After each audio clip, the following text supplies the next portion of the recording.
all things HenFest. This time we are in Norwich for the Veil and Vibe HenFest package. Now this accommodation is super cool. There's two options. So you can either stay in these gorgeous large bell tents, so sweet and cute inside, and very cozy. Or you also have the option to stay in converted carriages, which I think is super cool, very different.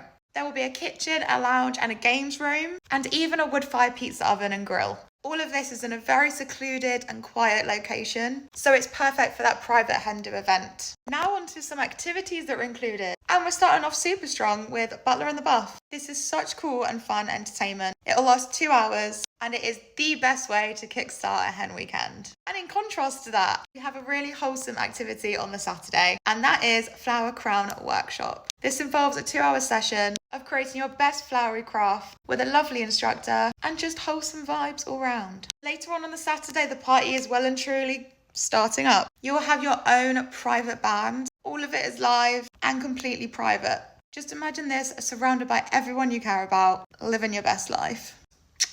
And last but certainly not least is your silent disco party. This comes with all the headsets and everything included. You can create your own bridal playlist and you have access to 2 stations, and it is perfect for the whole group to get involved and have a party under the stars. And can you believe that all of that comes to only £270 per person? Because I can't. Everything is sorted for you to the T, so why would you not?